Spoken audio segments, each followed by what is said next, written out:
Hi, Dave. Wait for it. Wait. Oh, now. Hi, Dave. Hey, Brian. How's it smelling here? Listen, I gotta tell you, this is the most amazing transformation that I can imagine. This house was a very bad spot to be in, and now it smells clean, pristine, clear, beautiful. Like I can breathe the air and it feels great. And this was a real mess. So thank you very much. You are the best. Well, I keep telling people that. What were you gonna do if this? What was the odor? Cigarette smoke. And was it fresh or old? No, it was 19 years of cigarette smoke from a guy who had the doors closed, not a window open, and sat in a chair with a bowl of cigarettes for probably 19 years and died in the house. And you found that bowl of cigarettes? Oh, we found the whole works, yes. It was a big coffee can. Yeah, it was a terrible thing. Oh. Yeah. And so, what was done to the house before we came Before in? you came in, it was all sort of sugar-coated. It was painted out. They put new flooring in. They took out popcorn ceiling. They put in new kitchen cabinets. You know, they painted over problems and didn't solve them. And then they put these electronic deodorizers all through the house, which we didn't catch when we did the inspection, because the realtor had put them in there and didn't tell us. The net outcome was that the damn smell from the deodorizers was so pungent it stayed around for 3 months. And we bought it in November, the house. In November, we moved in. They moved in January. By March, the air conditioning is starting to work. And all of a sudden, the deodorizers are gone and we're starting to smell smoke. And it gets worse, and it gets worse, and it gets worse. So I hired a guy to come out and do a duct cleaning. No result, zero. Looked and looked and looked to what to do until I found Dave. Thank goodness for AI. And all of a sudden, we have a solution, and we sat and talked and learned about what he was going to do. And honestly, this man is MacGyver on steroids. You can just tell right there. So we solved the problem. Did it take a long time? No, started at 8 o'clock last night, and we're, what, at 11:30 today, and we're done. And we're done. And it'll be permanently gone. Chlorine dioxide is really incredible.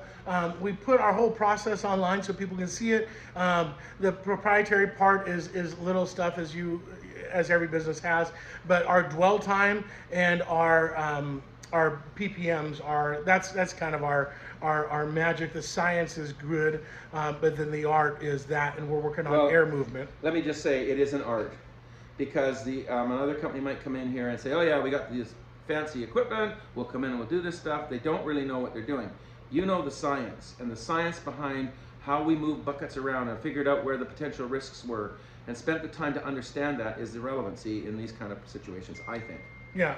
Yeah. Absolutely. Just knowing how the air flows. Yeah. And that's trial and error. Yeah. That's talking to AC guys, asking how air. Every single thing has. Yeah. You bet. Yeah. Yeah. Well, we're delighted. I got to do a walk through the house as a CYA. You're going to do it. Yeah. So kitchen is looking good, just like it was. All the cabinets are buttoned up. The corner of the house is fine.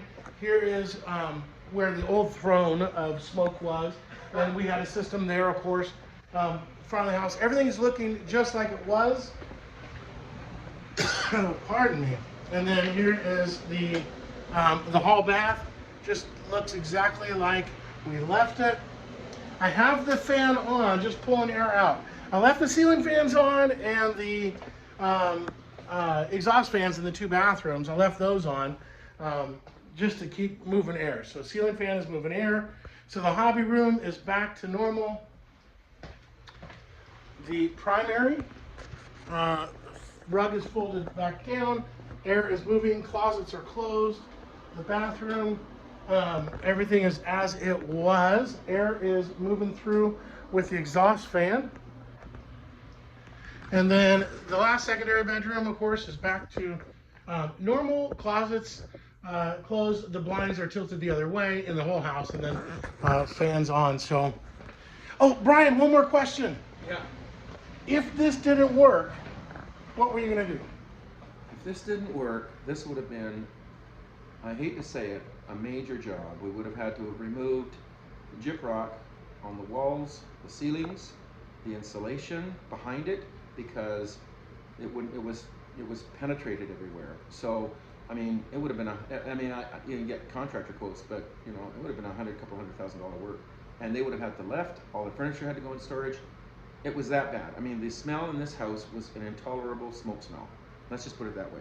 And we didn't see it until the air conditioning started to run in March. Then I had it treated, didn't go away.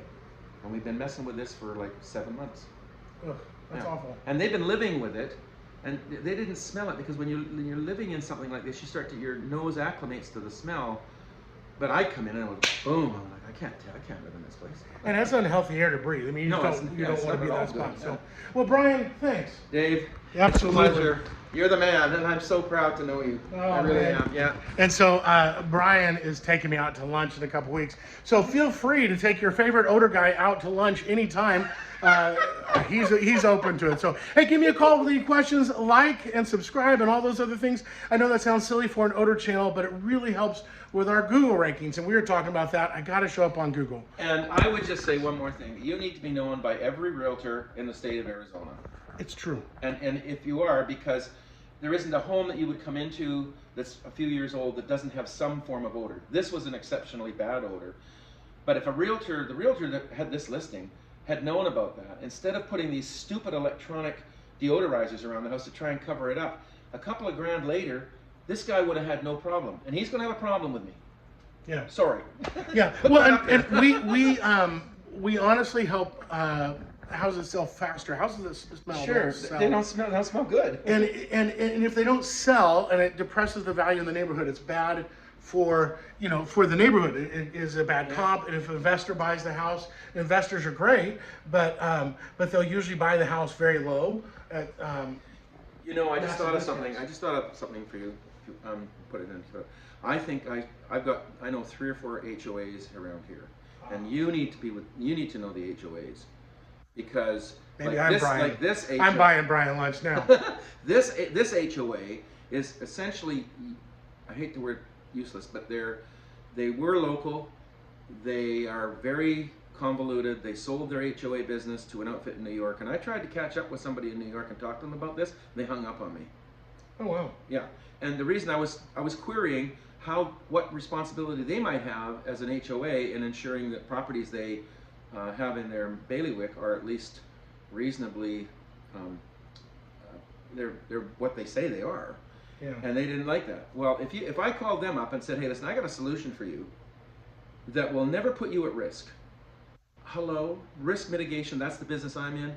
Hello, you get inundated. There's an HOA across the street here that runs about 45 townhouses. We almost bought a place over there, and the HOA they're not connected to the properties in a way that would say to a realtor, hey, look, we know what's going on in this house. Check it out, fix it, and get somebody to do it. And that house that we looked at had termites. Oh. And then, I had a big investigation on termites, and, it was wood frame and all that. So anyway, I think HOAs would be a great medium for you to garner channels to the market for you. Thanks. Yeah, I do. Thanks. Yeah. Well, this has gone really great. This has been a delight. I don't usually meet clients. They don't want to know. Nobody wants to know. You want me to meet the odor guy? Yeah, I do actually. But this has been fun. So this is came and looked at it first, and then we hung out yesterday. Brian sent the whole thing up. Actually, you came over and you did 2 things. You spent time sitting here with us, and my wife is the eternal skeptic, and she sat down and said, wow, I like this guy. First, he's from Oregon, so he's my part of the country. Eugene, right there. Eugene, yeah. And then just good old-fashioned conversation and discussion, and that built trust. And the business that I'm in is about trust. If you don't have trust, you got nothing. Yeah. And it's a wonderful thing when you have it, because now all of a sudden, wow, it doesn't matter if something didn't go right. You got trust. That's the most important thing. We'll fix it. We'll fix it, right? Yeah, Yeah. absolutely, yeah. Anyways, Thanks. Pleasure, my boy. All right, Thank you signing so off. much. Like and subscribe. It helps with Google.